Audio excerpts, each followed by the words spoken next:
These canyon walls carry my tune.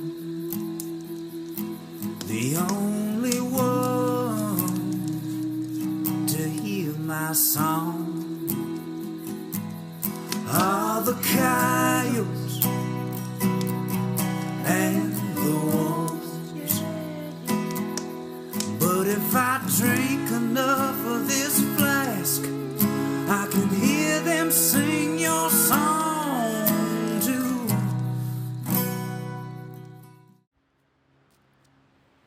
Alrighty. Hello and welcome to the Bluff Creek Project Podcast. I'm Tate Hieronymus. I'm your host. I am joined at Louse camp in the field today with Aleksander Petakov and Eli Watson. What up, guys? What's going on? What up? So, Cool down here. yeah, man, we got in not too late last night. It was what, like 10 o'clock? Yeah, it was around 10. Wasn't too bad. Around 10 o'clock. Weird day yesterday. We met up with Bobo, did an interview we weren't expecting to do, which was pretty awesome. Yeah, it was like the whole day started like we started out in the redwoods, camped in our cars like under the redwoods, hiked around these giant redwoods. Then we met up with Bobo. Yeah, we went to an area and did an interview with Bobo and another person. Don't want to say the name now. She was having something happen. Yeah, she was having activity happen, and then she said activity as far as like actually yesterday before we got there. Right. So we hiked around the property a little bit, and we were looking. We didn't see much, unfortunately. It's Very also tough area for like getting prints. There was a lot of deer prints. You know, we saw deer up on the hill, but I mean the area is obviously a lot of wildlife, a lot of woods, so it was a pretty good area for wildlife. So yeah. food sources, all that kind of stuff, definitely there. Yeah, lots of bear sign too. Oh yeah, there was a ton of bear sign up there. I guess these people had been having some whistles, and they'd heard loud movement and branches breaking, that kind of stuff. Yeah. Whoops, I think they said. Whistles, Yeah, I thought it was whistles too. Yeah, whistles and whoops, but no knocks. I And think I asked. It's like branches breaking, Yeah. but not knocks. Yeah. It seems like my understanding, a lot of the Bigfoots up here are pretty violent or more aggressive. Vocal. I mean, And you're trying to provoke them. yeah, that's true. Why? But yeah, no, that was really interesting. You know, then we drove through Willow Creek. You know, obviously Bigfoot capital of the world, I guess you could call it, self-proclaimed. We started driving up through to Hoopa. Orleans, from Willow Creek to Orleans on Highway 96. Yep. Yeah. We were driving along that road, and this nobody was expecting. I'm telling you, like that day yesterday, nobody expected the things to happen the way they happened. I know. There was like sequences of events that was like, good grief, this is Yeah. this is. It was pretty interesting. So yeah, first of all was the interview that we didn't expect. Oh boy, In the The deer. I mean, I don't the know. deer. Yeah, we were driving along the highway, and I saw this deer look like it got hit by a car or something happened to it. And I was The like, guy hey. was pulled over on the side of the road. Yeah, so I radioed to Aleks and Eli in the other car. I was like, hey guys, this guy looks like he hit a deer or something. Maybe we should stop. So we turned around and Yeah, see, in case he needed some help, and the deer was just laying there. Her legs were broken pretty bad, you know. She couldn't move really. Her head was up. She was still conscious, you know. She would have been dead, but basically they were ripped apart by predators. This guy, you know, he just he didn't know what to do, and basically we dispatched the deer. We'll put it that way. Put it out of its misery, dragged it towards the woods, you know. That way the deer didn't suffer anymore, and some animal's going to get a free meal. yeah. So for people who don't realize when you come out here, if you haven't been out here, there is no cell service. So that guy couldn't. We asked him. He's like, oh, I couldn't call 911 because there's no cell service. You can't call any services, and you know he was okay. His car he just had like a little bump on his front, and you know it's unfortunate it happens, but you know you're driving fast in these back roads, and deer flies out and it wasn't fully dead. You know, that kind of sucks. Bad situation, but And he was good. The important thing was he was okay. Yeah. We stopped the deer. We were able to get the deer in time so it doesn't suffer any longer. And Exactly. it was one of those situations like you don't want to do, but you know you're happy to do it because it's humane. Yeah, cycle of life. I mean, a quick death is preferable than being eaten by a mountain lion. Well, I agree. Being ripped apart as you're conscious. You know. So that that was an interesting experience. You know, that was like right as we were getting towards the go road, right? Yeah, we were getting pretty close to the go road. We were probably a few miles out. You could tell that guy was definitely relieved and happy that we showed up. But yeah, like after that, we drove up the go road, and so Eli's driving a smaller car with a little lower profile of tires than I have on my vehicle. Yeah. So we were driving and we hit this one spot. I just got to say before we tell the story, I didn't realize, you know, the go road was paved for a section. I was like, oh wow. And then suddenly the pavement stops, but we were driving for a long time. I mean, the sign said like 9 miles to Louse Camp.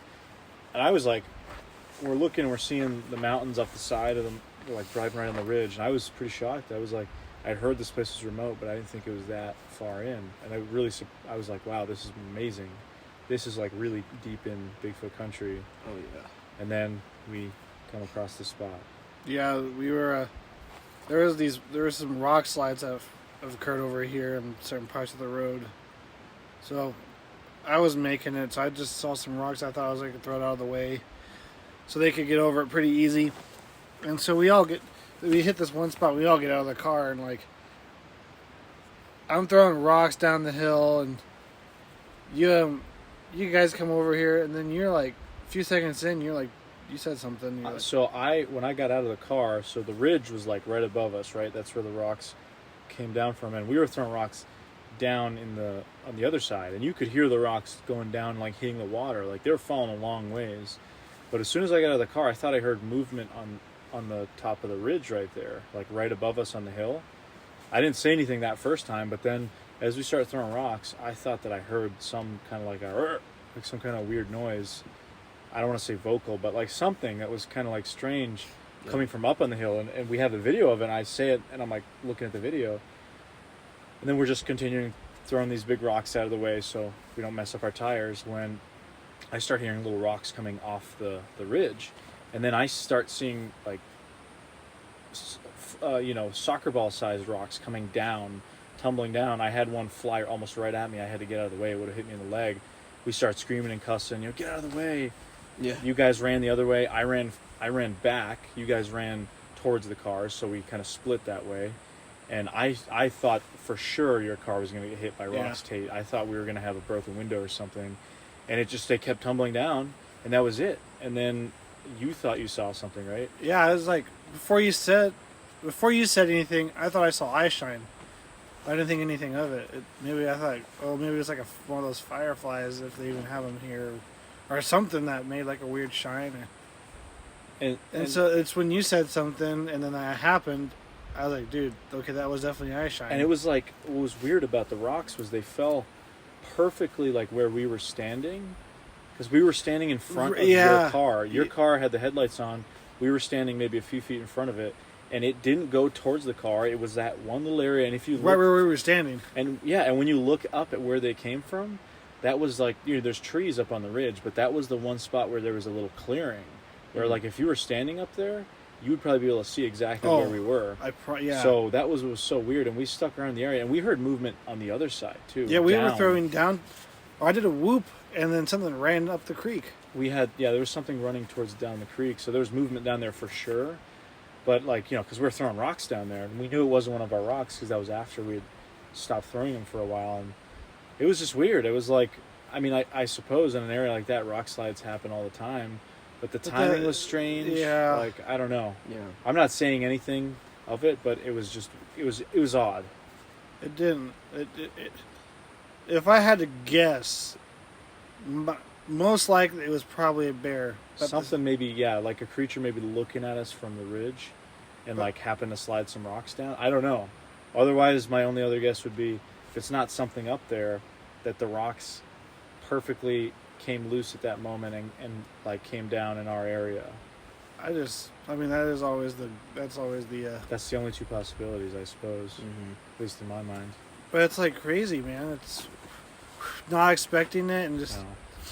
it was what a weird day yesterday. Yeah, it was Yeah. definitely It was- started out with these giant redwoods and ended up in remote Louse camp. Yeah, man. It was quite a day for sure. And Louse camp is out here, man. It really is. That's I heard it was out here, right? You guys have all told the stories, but as I said, I didn't think it was this far out here. Yeah. Right. Especially after what we went through in Maine. You know, I didn't think we were going to be going anywhere like that remote again. And I guess this isn't as remote, but like similar vibes for sure. Totally. Well, here there's a lot more cliffs on the roads. Like if your car gets stuck or falls off the cliff, Yeah. what are you gonna do? You're screwed.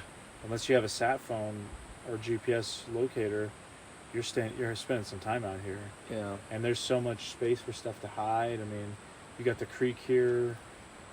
It's a wild area. I can see why, 70 years ago when the events that happened here, these guys were punching these roads into this virgin timber, right? Yep. Having stuff happen. I mean, this place just gives you some creepy vibes. Obviously, over the years, so many people have been here. Bobo told us his 2 sightings that have happened here. His experience, one of his really best, like, face sightings or, visuals, I suppose you could say. Which I believe he was talking about this tree right there. I think Wow, it was that one. crazy. Oh, wow. And then I had something happen here too. That I don't know what it was, but it was odd. And then Well, we were just saying before we started recording this, like there's a ridge right above the camp across the creek. You could probably sit right up there and just watch down in here and have a perfect view of what's going on. very And easily. you've mentioned that other people have reported saying they've been watched here. Yeah. Non-Bigfoot related people, like non-Bigfooters. Because the only people that really come down here are what? Locals. Bigfooters and locals come to swim in the creek. Yeah. But that's like a trip. That is quite a trip to come out here to swim in just the creek. Yeah, right. And then most of the year, this place is probably empty. Yeah, There's true. snow up here, like you probably can't get in here. Yeah, it gets snowed in up here, and you can't really get up here. And it's like Louse Camp itself has a lot of history. I think it was 1958. Was it? What year was it? Tom Slick held the expedition, the millionaire. They were here for weeks on end. You had He kind of discovered this spot, huh? Yeah, you had people like Renee DeHenden and John Green and Crazy. Bob Titmus all right here in Louse Camp, and that's where they staged. And then obviously the loggers were staying here at the time, and Jerry Kruger cast the first tracks right off that road just from the camp. Like right there's a bridge right there. It's literally a rock's throw away. This is legit the birthplace of Bigfoot, in the sense of the term Bigfoot. Yeah. Those tracks. I mean, a lot of people say, well, this is where the folklore was started. Now it's spread, but we know that there's been sightings and stuff going on. Sasquatch up in Canada was before that. But this is like the birthplace of the modern concept of Bigfoot with the term Bigfoot. Yeah. Which is crazy. Oh, yeah. I mean, especially for those of us that like you, Tate, you've been here a lot. You're obviously involved with the Bluff Creek Project. You kind of know the history. I've only driven through this area once. I've never been down to this site. I've only been to Willow Creek. But, we're into Bigfoot, right? And we've never been to the place where that term came from. And now we're here. So it's kind of surreal. Now, how would you guys say like this compares to like a lot of the places? I mean, I know you've been to some remote places, but what would you guys say about this? I mean, obviously there's roads, and yeah, 5 miles you can get cell reception decently, but at the same time, This is remote, I think. It's up there for some of the top best spots I've been to, just because every area is different. But even comparing a month ago, we were in northern Maine. There are logging roads throughout there. You can get to places, get to remote camps, yeah, and it's a 3-hour drive on dirt roads to get back to pavement. You're out there, but there's not as many hills and crevasses, and the mountains aren't as high over there. It flattens out a bit once you get past a certain point. The Olympics, pretty remote, but there's roads that go through because it's a national park. It's very rugged. I'm sure you can get lost up there, but this spot is really far out there from any kind of major population center. Even Willow Creek is a 2-hour drive from. I think Willow Creek only has a few thousand people living there. Willow Creek, you're really off the beaten path. Eureka is not A drive from here to Eureka and back, let's say you're doing it in a day. I think it's like that's 5 hours. That's like a 5-6 hour trek. Yeah. That's a day trip, basically, a whole day trip. So we're out here. I mean, when the pavement ends, you still got a long way to drive just to get here. And I mean, we drove last night to Onion Lake, right? Yeah, I mean, it's not like terribly far, but it's just these dirt roads. At 2 a.m. it felt far, I'll tell you that. Yeah, I agree.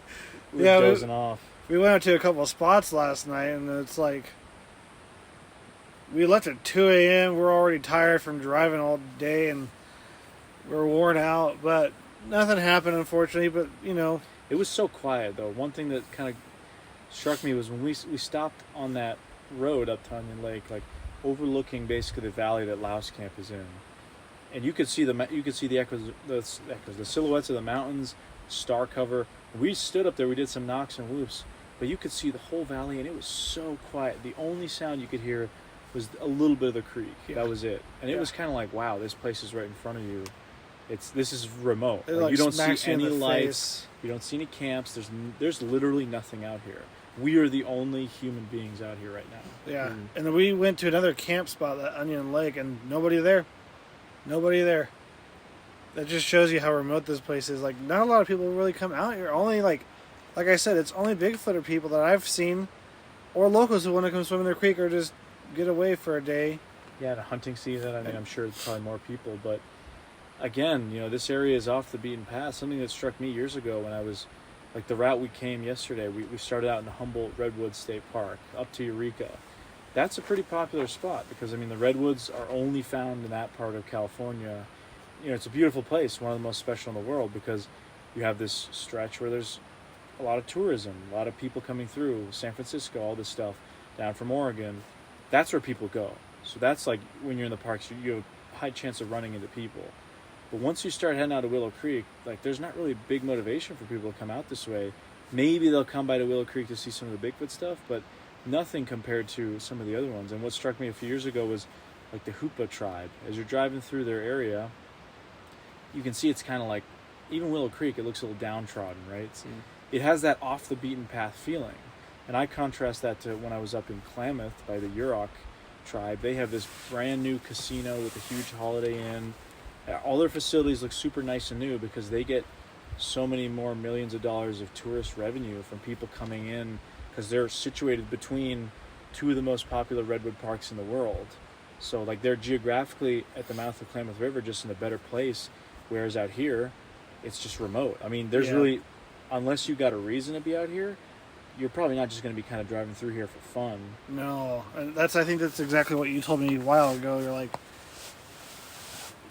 all the people are going to be in the coastal area, exactly. not inland like this. That's where the major highways are too, and everything. Yeah, because this is like a one-lane highway each way to get out here. And like I said, Willow Creek only has a few thousand people living there. I think Orleans probably has like under 1,000, yeah, or way less. I could be. No, totally. I mean, it feels remote. I'll tell you that. Like, it really. I say this is not to like boast or anything at all, but I've been to like a fair amount of remote places in the U.S.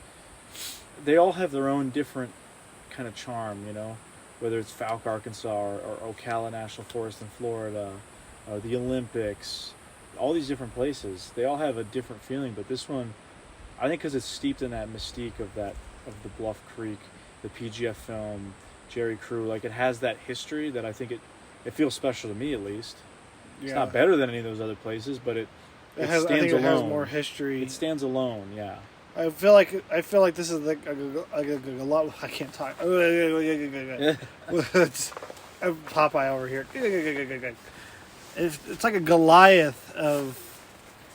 I think Bluff Creek is the Goliath of like a lot of Bigfooting places because the history is so rich here. If you're into Bigfoot, like, if you can, it's worth taking a trip out here. I mean, we haven't even been to the PGF film site yet. So, I mean, and we're planning on going there, obviously. We're going to kind of hang out here this whole week. But if you were just coming down here, like, as a non-Bigfoot person, I'm trying to think that this is just a beautiful area. Like, let's say you don't give a crap about Bigfoot. You want to find a nice remote camp to just chill. Oh, this is the place. This is the place. You have this beautiful crystal blue creek. You can just hang out here for weeks at a time and, just do your own thing. Yeah, no one's gonna bother you out here. No. It's Well, maybe Bigfoot, but that's another story. yeah. This like, what do you get? What do you think of the creepy factor here at night is? I mean, during the day it's a whole different story, but at night, Yeah, we're like, as we sit under our little makeshift tent, or not makeshift, but like with the tarp, and it's hot, the sun's beating down. Like Eli said, I mean, he was saying earlier, woke up feeling like baked potatoes because our tent was right in the sun. Yeah. And it started blaring right away. It was like, but I don't know. Wanna go, Eli? Oh yeah, I don't know. It's just a nice area. I'm sorry. I got baked in that tent. It's like my brain is fried, dude. It's like, and I mean, like, just because the sun was beating down so hard, we had a late night. Like, we went to bed basically at 5 a.m. yeah. It was like 4:40 the last time I checked the time, and I was like, oh man. Yeah, you could see it was getting lighter out as we were Yeah. getting ready for bed. I was like, I quit overnights, man. I thought I was done with this, but no, it's cool though. The creepy factor, though, I mean, I don't know. Like, I don't get super creeped out. I like being out in the woods at night. Like, there's creepy times for sure, but it's like there's the tall trees. Definitely, you feel like you're sheltered in this little camp here. Yeah. But it's the fact that you have all this other stuff. And I mean, it was creepy when that rock slide happened. I thought about, like, what if one of those, I mean, we're talking like decent cantaloupe-sized rock I saw. Yeah, that had hit me in the leg. That could have broken my leg. Yeah. Like, that creeps me out more than, like, the spookiness factor. It's like, if you get hurt out here, especially if you're alone, Oh. I mean, what are you going to do? Like, That's at least, like, now, if, like, one of us sprains an ankle, like, we have each other, we can get help, medical attention, whatever. Sure. But, like, if you're alone out here, you really got to know what you're doing and be like a very well-versed woodsman, survivalist, that kind of thing. Like, because it's no joke. Like, this is no joke. Not everybody can come down here. Yeah, and even to walk the road would be a trek in itself. Well, because you think about the daytime in the summer, at least, extreme heat. I mean, it's probably going to get up into the 90s today, right? At night, it cools down to almost the 40s. So you really got to have a range of equipment if you're coming out here. Even if you're just doing camping, I mean, you got to be prepared. Like, you can't just waltz down here on a little day trip. Yeah. So I think about, like, the last time I came to Willow Creek, we never made it out to the film site. We only made it to the Bluff Creek River sign where the creek intersects with the Klamath River. Like, I wouldn't have been able to make it down here with a rental car. Like, there's no freaking way. Right. Unless you rented like a Jeep. Yeah, I mean, so it's like, it's real. This is real wilderness. Like, there's no question about it. If we walk off a few thousand feet in the woods out here, we can probably keep going and get lost forever and never be found. Yeah. Easily. Oh yeah, definitely. And that happens up here. I mean, obviously there's other things, but, like, people go missing in the woods. It happens. Like, just because of ineptitude, or the woods are just that remote that you could fall into a crevasse and that's it. Like, they're never going to find you. It's a bit of a daunting feeling. It really is, and it's like, man, am I gonna be next or something? Like, falling in somewhere and then not being able to be found? I hope not. I mean, that's why you take the steps to prepare. Be aware, the buddy system. Obviously, we're out here, and more people will be coming eventually. And that's part of it, though. It's like the camaraderie. We're out here. We have to rely on each other, essentially. Shit goes sideways. Yeah. You don't really have any other choice. You got to trust the people you're with. Exactly. Yeah. And you guys both trust me. Eli's giving us this strange look right now. I don't know if I trust that statement that he just said. But... Gripping my Bowie knife. Uh-oh. What are you drinking? We only got whiskey. But no, it's this place is really remote. And for anybody who comes out here, because I've been telling you guys about this for a good part of a while. Oh, yeah, for sure. I don't know, like, if it lives up to the expectations you were thinking or not when you got here, or like. I love it. Yeah, I think it's great. You love it out here? Yeah, man, it's I'm so sorry. I don't know why I said that like that. I said it so dismissive of you. I'm sorry, Alex. I really like it out here. Yeah, I think it kind of exceeds my expectations, because like you have this preconceived notion when you're, I don't know, at least this happens to me when I'm getting ready for a trip or something. I'm pretty research heavy, and I like try to use every medium at my availability to research an area. So I'll watch people's YouTube videos. I'll sometimes watch random vlog videos about areas, because people with bad camera work, maybe they're showing angles that like some professional photographer might not show you because he's just trying to get like the best shot. I look at stuff on Instagram and social media sites that people geotag the locations. There was like nothing for this site, which like really encouraged me, because a lot of other places, I'll find posts about it on Reddit, or I'll find stuff about it elsewhere. The only content I could really find about Louse Camp in this area was, like Jonathan Easley's videos, some of the other videos that have been done over the years. Like not much. Even then, you only get like a small idea of what it looks like. So when you're actually coming out here, like I said, the biggest thing that struck me was how long the drive in off the go road was. I thought that was going to be, maybe a couple miles in and you're at Louse Camp. But no, like you are at the end of the very, very long road, just getting off of the main road, which is already in a remote area. There's not a lot here. Orleans is tiny, nothing out here. It exceeds my expectations, I think. I didn't know that the Douglas firs were this tall right around here.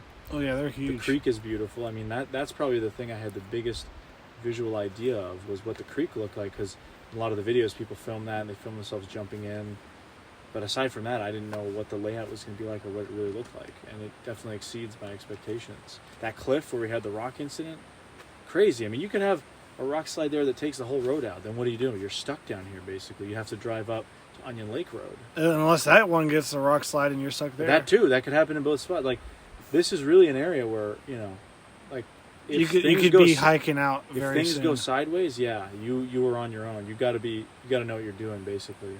And like, especially if you're on your own, that's a long way to hike out with a lot of wilderness and totally mountain lions and bears in the area. Yeah, I mean, just imagining having to hike the road into here and then the go road. I mean, that's like a day's journey or more.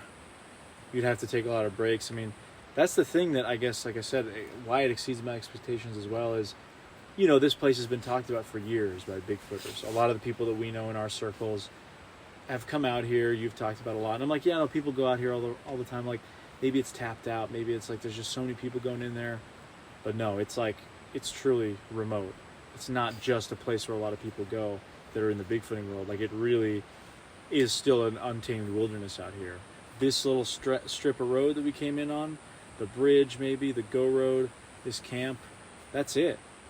If we do drone shots, which we will do, you won't even be able to see this area. But this is like the only part of human civilization in this entire millions and millions of acres of remote wilderness that, from my understanding, I mean, this was one of the last tamed places in the lower 48. And this connects up to the rogue Siskiyou Wilderness in southern Oregon, which is like the most remote part of the Pacific Northwest. I mean, there are other parts, sure, but all these other areas, like even in the Olympics, we said there's roads going through the Cascades, there's a lot of camps. This area, like, trying to map it out, you can't get through, you can't just like, oh, here, let me get to point A to point B.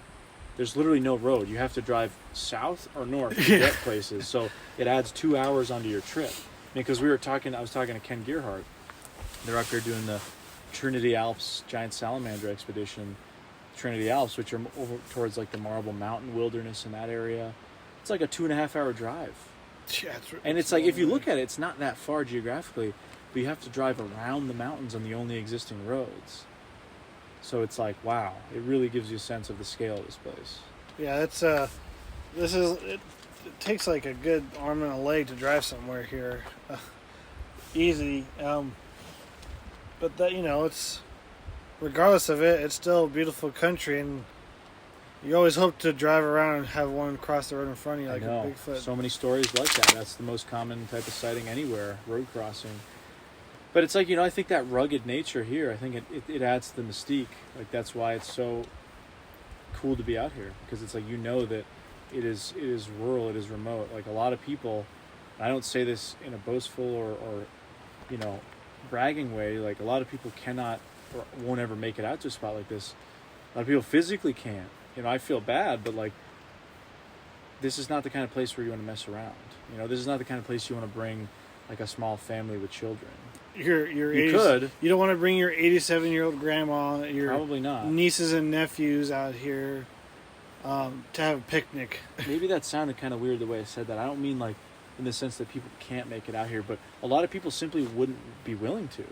No, it's a haul. Like they could just find a campground that's right off the side of the highway. Oh, and we saw plenty of them. Tons of those, yeah. and that's fine. Like people do what they do. I love the fact that anyone gets out in the outdoors. I'm not hating on anyone, but a lot of people, this would not be their idea of like a fun time because they'd be too creeped out or it's too remote. Like for some people that exists, the too remote thing. Whereas I think for us Bigfooters, it's like this is what we look for, and this spot provides that for sure. I want to make something known. I've said before, like, I get nervous in the wilderness a lot, but not during the day. It's more so at night. I think it's that creepy factor of I can't see what's in the dark. And there's the vulnerability factor. And not that, but you're so far out here. It's like, okay, it's creepy. I can't see. It's really thick here, and you're far out. So if something happens, that sucks. Well, that's that thing we always discuss about, you know, people that are super naysayers about the Bigfooting stuff. Right? It's like, oh, you know, people that are like that's city folk, and I've talked to a lot of people like this. They're like, wow, you think such a thing like that could exist? I'm like, I don't know, maybe, but there's a lot of wilderness out there. I think people just simply do not understand.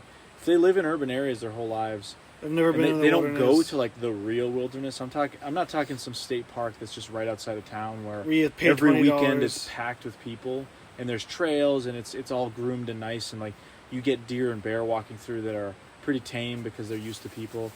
I don't think a lot of people have really come out to places like this where it's like it's so remote. It's really out here, and when you spend when you're out here in the night, you realize your vulnerability. Like humans are not the top predator anymore. Well, we are woefully underskilled for these kinds of territories.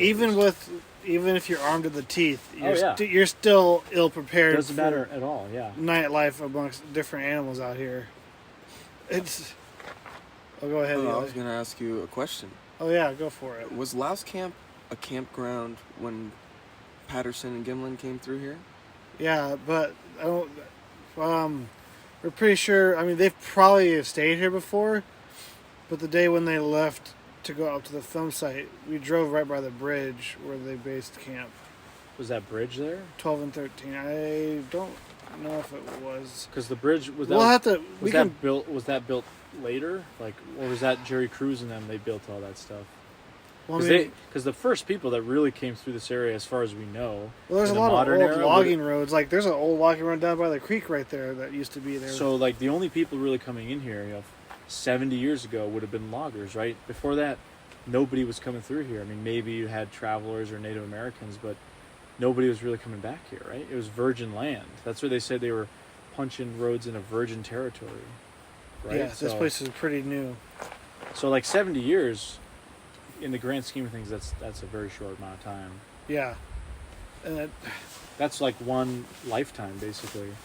Yes, that would be in the 1950s, 70 years ago.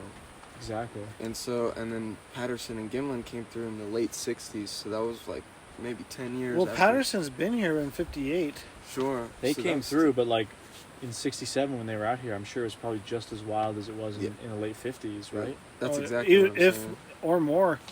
I mean, you gotta think... There wasn't much logging going on. I can't imagine Willow Creek as big as it is right now. It's probably way smaller back then. Oh, yeah. Totally. And I'm pretty... Orleans may have been way smaller, too. So, like, you have even more remoteness out here. That makes me wonder about, like, the Go Road. Was it paved then? It probably wasn't paved. Was it even a thing? I don't even think the Go Road was there.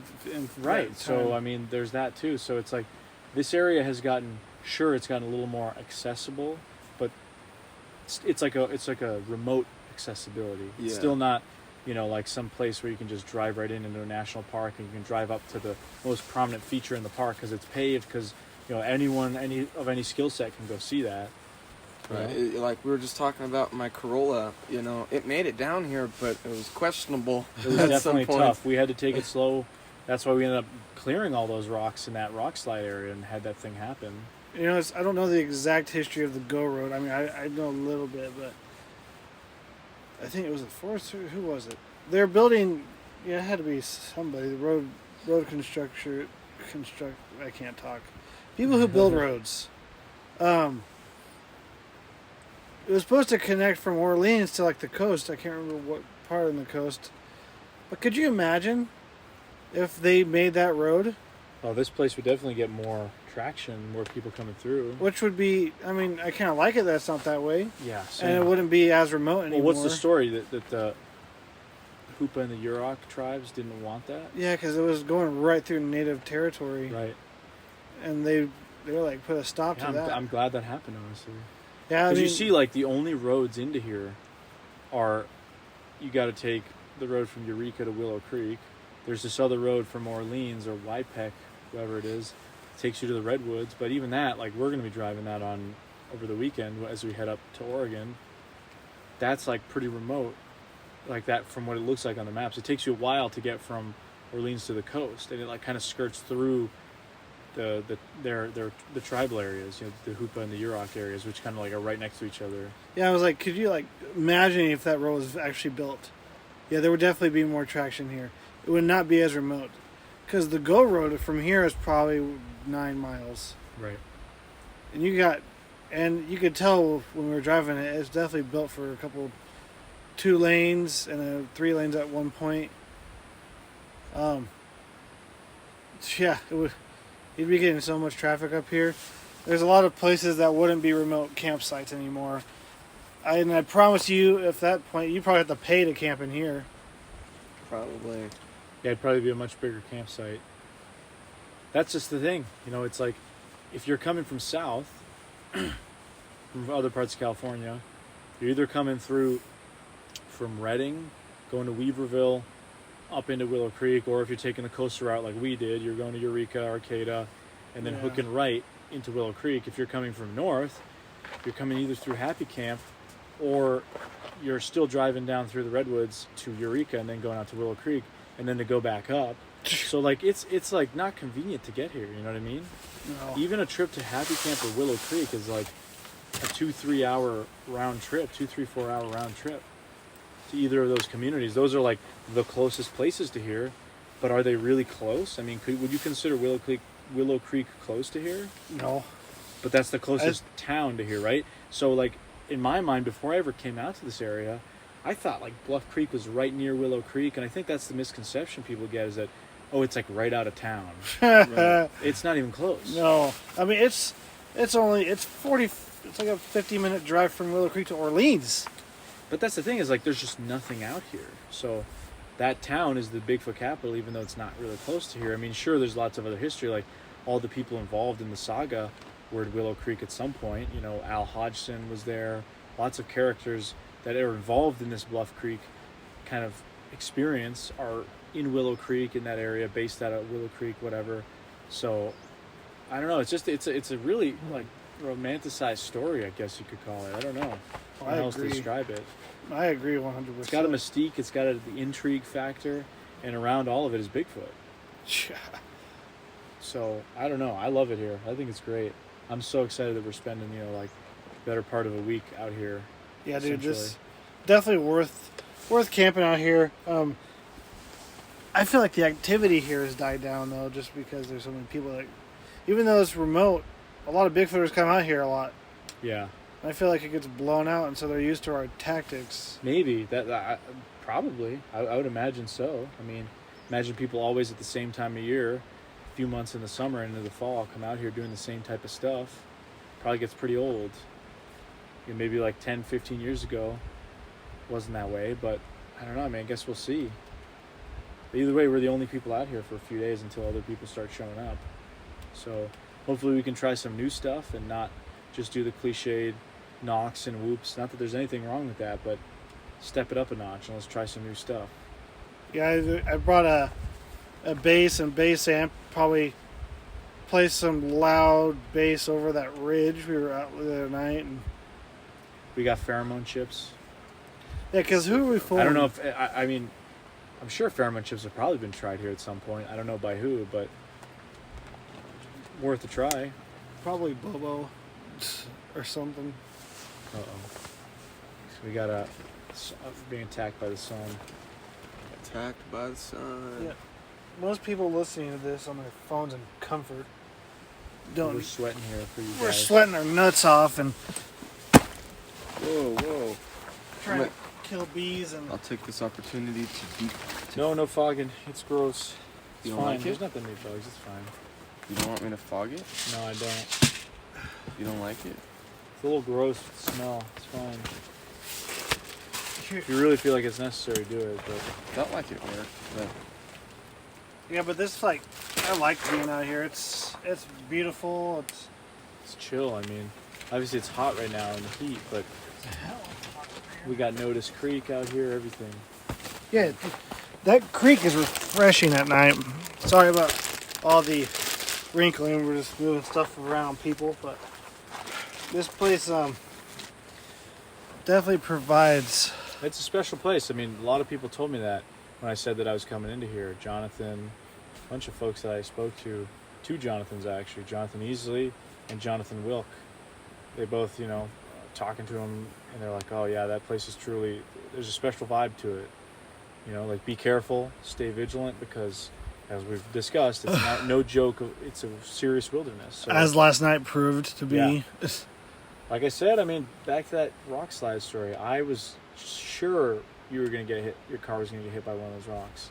But somehow, it all went right in front of it and didn't hit any of it. I thought I was going to get hit. I thought we were all going to get hit Crazy. by something. But yeah, no, it's a special place for sure. I'm excited to hang out here for more. And even if we don't have anything happen, I mean, it's still a place rich with history, and it's just a fun place to camp. Like, even if I was to cut the Bigfoot stuff out completely, like, I'm not here for Bigfoot. This is still a great place to camp and get some real wilderness, just retreat, like just hang out and relax. Don't worry about the world. You got no service down here. Focus on other stuff. Yeah, I like not having service. Same here. It's a fun time, but so. I mean, do you guys have anything else to talk about today, or? No, maybe we should recap on Friday or something. Yeah, I think see how so. we feel. I think so too. Probably gonna be more people, but we can just go sit off on the side and talk about our thoughts after here, and you can put that at the end of this episode. I don't know, whatever you want to do. I'll probably leave it all in. I mean, this is raw. That's what this is in the field stuff is all about. Totally. It's beautiful stuff. Yeah, it really is rugged, amazing. I mean, I can't wait to throw up some drones up here and just see what it looks like from above. Dude, I can't. I'm charging my drone up right now, and Heck yeah. it's gonna be awesome. But well, until next week, guys. We're the Bluff Creek Project Podcast, and have a good night, day, evening. I said that out of order, but whatever. Later. This canyon wall carried my tune. The only one to hear my song are the coyotes and the wolves. But if I drink enough of this flask, I can